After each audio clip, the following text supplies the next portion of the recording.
गुरुकुल नहीं जा पा रहे हैं तो गुरुकुल को घर ले आइए। और ऐसे बहुत सारे मॉडल हैं हमारे पास जहां मैंने देखा कि माता पिता ने घर पे ही बच्चों के लिए ऐसा वातावरण पैदा कर दिया।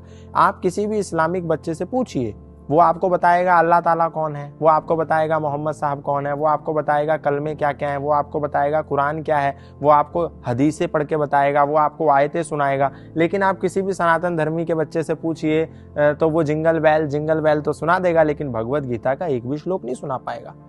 अब आप कह रही हैं कि बच्चे क्या जानने चाहिए? पहले तो माएँ जाने, माता निर्माता भवती। माता अच्छी होगी, माता जानती होगी, तभी तो वो बच्चों को पढ़ाएगी। माता यदि टिकटॉक पर वीडियो बना करके डांस करेगी तो बच्चों से हम ये अपेक्षा नहीं कर सकते कि वो हनुमान चालीसा आपको पढ़ करके सुना देंगे, है ना। तो बच्चों के लिए सबसे पहले एक पुस्तक है छोटी सी, आर्योद्देश्य रत्नमाला।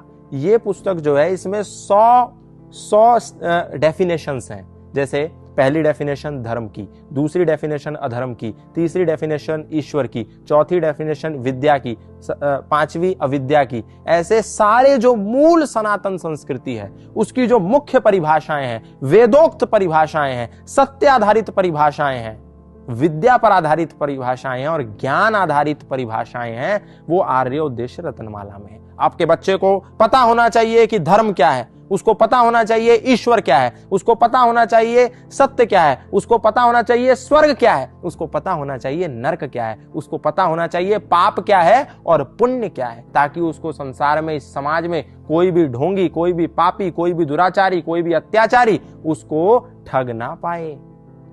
तो ये जो आर्योद्देश्य रत्नमाला, ये उसको पता होना चाहिए। दूसरी बात, उसको भगवान श्री राम का बेसिक कैरेक्टर पता होना चाहिए, उसको भगवान श्री कृष्ण का बेसिक कैरेक्टर पता होना चाहिए, उसको वीर हनुमान का बेसिक कैरेक्टर पता होना चाहिए। ये नहीं जय हनुमान ज्ञान गुण सागर, जय कपीस तिहु लोक उजागर, ठीक है मैं पेपर में पास हो जाऊं बस, दैट्स इट।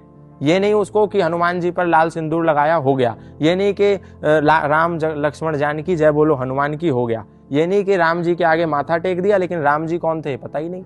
और जब ये पता नहीं होता तो घर में भाई भाई से लड़ता है, जब ये पता नहीं होता तो बेटा अपनी माँ से लड़ता है, जब ये पता नहीं होता तो पति और पत्नी में आपस में विवाद होता है। लेकिन जब उनको राम जी के सामने मस्तक झुकाने से पहले ये पता होगा मर्यादा पुरुषोत्तम श्री राम का वास्तविक चरित्र क्या था, तो हर घर में श्रेष्ठ भ्राता पैदा होंगे, हर घर में श्रेष्ठ माता पैदा होगी, हर घर में श्रेष्ठ भाई पैदा होंगे, हर घर में श्रेष्ठ पुत्र पैदा होंगे और हर घर में श्रेष्ठ पिता पैदा होंगे। तो हर नौजवान को, आपके हर बच्चे को कम से कम भगवत गीता के 50 श्लोक आने चाहिए, उसको हनुमान चालीसा आनी चाहिए, उसको आपके पूर्वजों का चरित्र पता होना चाहिए। क्योंकि नहीं पता होगा तो कोई भी बोलेगा जाओ 9 गजा पीर पे चादर चढ़ाओ, आपके बच्चे को पता ही नहीं, क्योंकि वो तो राम को, हनुमान को, कृष्ण को और 9 गजा पीर को, गाजी बाबा को और मोइनुद्दीन चिश्ती को, सबको एक ही श्रृंखला में रखता होगा। तो यदि उसको राम का कैरेक्टर पता होगा तो उसको मालूम चलेगा राम इधर है और मोइनुद्दीन चिश्ती उस श्रृंखला में है ही नहीं, कौन पापी है और कौन पुण्य आत्मा है वो जानता होगा।